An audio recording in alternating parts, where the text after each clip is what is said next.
17वीं शताब्दी का मध्य भारत, यह वह समय था जब भारतीय उपद्वीप की मिट्टी विदेशी सल्तनतों के घोड़ों की टापों से कराह रही थी। उत्तर में मुगलों का वर्चस्व था तो दक्षिण में बीजापुर की आदिलशाही और गोलकुंडा की कुतुबशाही का आतंक। आम जनता के मंदिर तोड़े जा रहे थे, खेती बर्बाद थी और आत्मसम्मान जैसे कहीं खो गया था। मराठा सरदार इन्हीं सुल्तानों की चाकरी में अपनी वीरता व्यर्थ कर रहे थे। एक हिंदू राजा दूसरे हिंदू राजा के विरुद्ध खड़ा था। इस घोर अंधकार के बीच सह्याद्री की पहाड़ियों में एक ऐसी ज्वाला का जन्म होने वाला था जो आने वाले समय में इतिहास का भूगोल बदलने वाली थी। 19 फरवरी 1630 झुन्नर के पास शिवनेरी किले पर माता जीजाबाई की कोख से एक बालक ने जन्म लिया। माँ ने देवी शिवाई से मन्नत मांगी थी, इसलिए बालक का नाम शिवाजी रखा गया। उनके पिता शाहजी भोंसले बीजापुर दरबार में एक शक्तिशाली सेनापति थे, लेकिन वे अक्सर युद्धों के कारण परिवार से दूर रहते थे। शिवाजी का बचपन महलों की विलासिता में नहीं बल्कि सह्याद्री की गुफाओं, ऊबड़ खाबड़ रास्तों और किलों की दीवारों के बीच बीता। यह भौगोलिक परिवेश ही आगे चलकर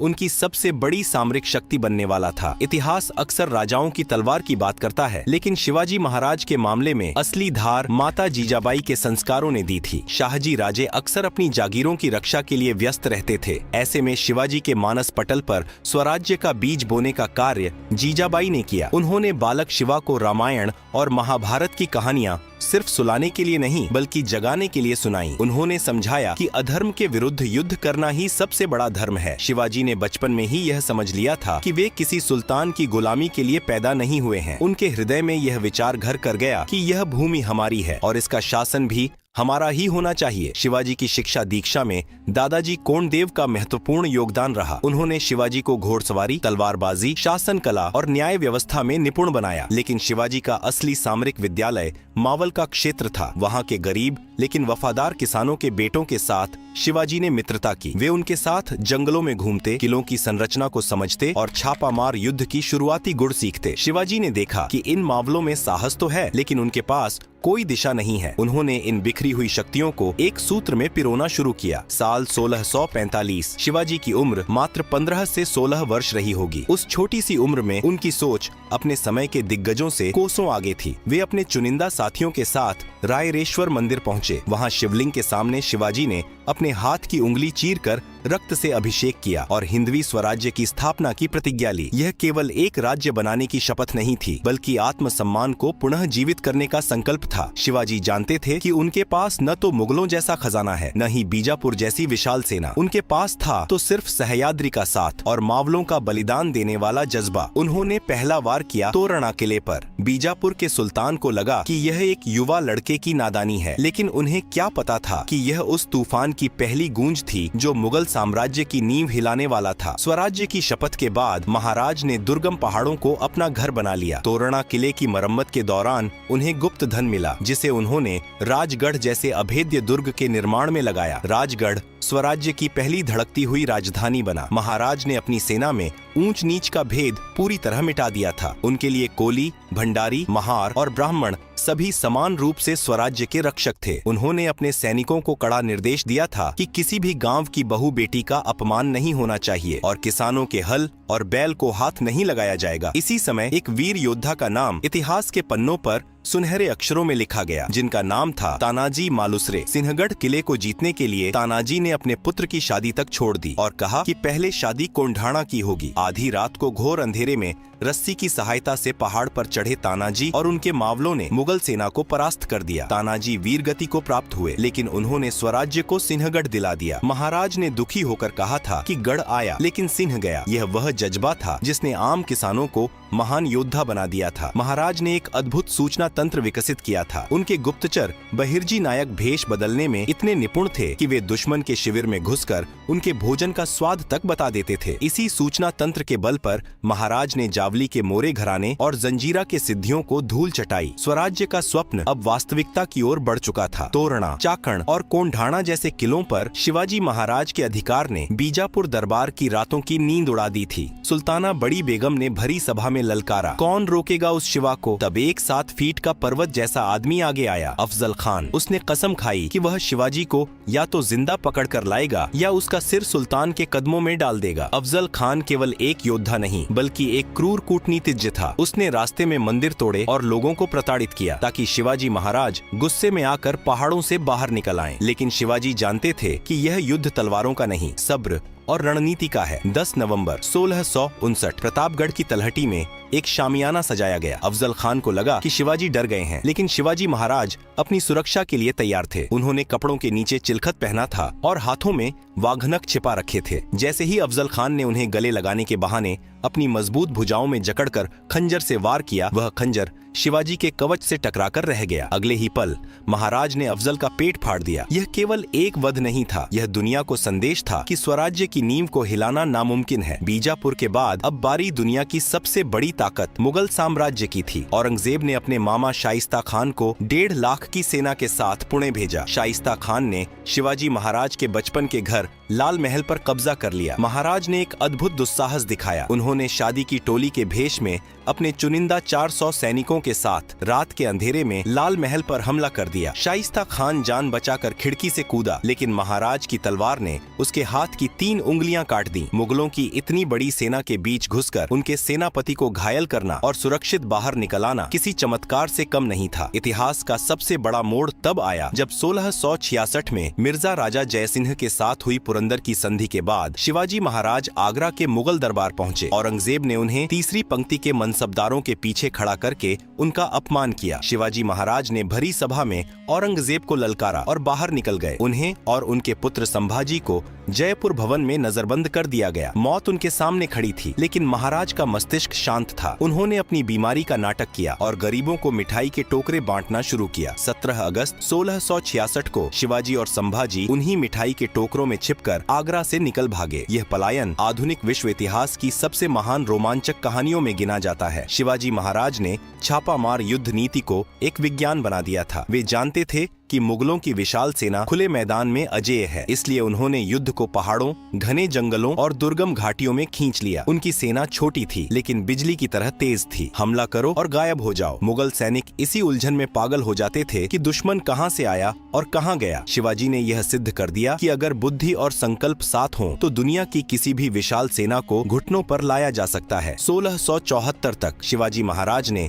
मुगलों और आदिलशाही के बड़े भूभाग पर विजय प्राप्त कर ली थी, लेकिन तकनीकी रूप से दुनिया की नजर में वे अब भी एक विद्रोही या जमींदार के बेटे ही थे। मुगल उन्हें पहाड़ी चूहा कहते थे। महाराज जानते थे कि जब तक स्वराज्य को एक कानूनी और धार्मिक मान्यता नहीं मिलती, तब तक इसे एक स्वतंत्र राष्ट्र नहीं माना जाएगा। 6 जून 1674 को रायगढ़ के दुर्ग पर वह ऐतिहासिक क्षण आया। काशी के विद्वान गागा भट्ट ने उनका राज्याभिषेक किया। महाराज ने छत्रपति की उपाधि धारण की। यह केवल एक व्यक्ति का राज तिलक नहीं था, बल्कि 300 वर्षों की गुलामी के बाद एक स्वतंत्र स्वदेशी सत्ता का पुनर्जन्म था। महाराज ने एक नया पंचांग शुरू किया और अपने नाम के सोने के सिक्के जारी किए। रायगढ़ अब केवल एक किला नहीं, बल्कि हिंदवी स्वराज्य की धड़कती हुई राजधानी बन चुका था। शिवाजी महाराज की दूरदर्शिता अद्भुत थी। उन्होंने उस समय के यूरोपीय व्यापारियों को देखकर यह समझ लिया था कि जिसके पास समुद्र है, उसी के पास शक्ति है। उन्होंने कहा था, जलमेव यस्य बलमेव तस्य। भारत की विशाल समुद्री सीमा होने के बावजूद उस समय किसी भी भारतीय राजा के पास अपनी नौसेना नहीं थी। महाराज ने कोंकण के तट पर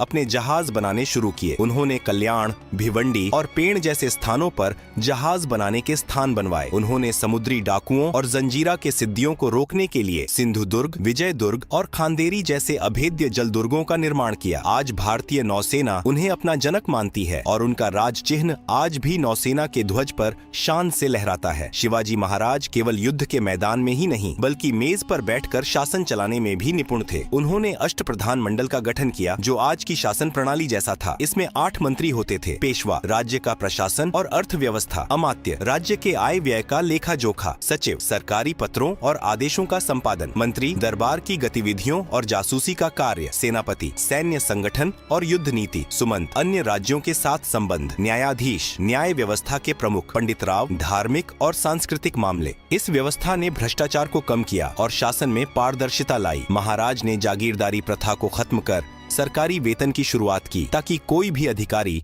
खुद को राजा न समझने लगे। राज्याभिषेक के बाद महाराज की दृष्टि केवल महाराष्ट्र तक सीमित नहीं रही। उन्होंने दक्षिण भारत की ओर अपना ध्यान केंद्रित किया, जिसे दक्षिण दिग्विजय कहा जाता है। वे अपनी विशाल सेना के साथ कर्नाटक और तमिलनाडु की ओर बढ़े। यहाँ उनकी भेंट गोलकुंडा के कुतुबशाही सुल्तान से हुई, जहाँ महाराज का स्वागत किसी देवता की तरह किया गया। उन्होंने जिंजी और वेल्लोर जैसे अभेद्य किलों को जीता। जिंजी का किला इतना मजबूत था कि बाद में मुगलों के खिलाफ संघर्ष में वह मराठों का मुख्य केंद्र बना। महाराज ने दक्षिण में भी उसी तरह की न्याय व्यवस्था और राजस्व प्रणाली लागू की जैसी महाराष्ट्र में थी। उन्होंने स्थानीय जनता को विदेशी आक्रमणकारियों से सुरक्षा दी और उनके गौरव को पुनर्जीवित किया। महाराज ने अपने सौतेले भाई व्यंकोजी राजे के साथ भी मधुर संबंध बनाने की कोशिश की और उन्हें स्वराज्य के महान विचार से जोड़ा। महाराज के इस अभियान ने यह सिद्ध कर दिया कि वे केवल एक क्षेत्रीय राजा नहीं, बल्कि पूरे भारतवर्ष के लिए एक स्वतंत्र सोच रखने वाले सम्राट थे। उनकी इस यात्रा ने दक्षिण के हिंदू राज्यों को एक नया साहस दिया और उन्हें बाहरी ताकतों के विरुद्ध खड़ा होना सिखाया। महाराज की हर जीत के पीछे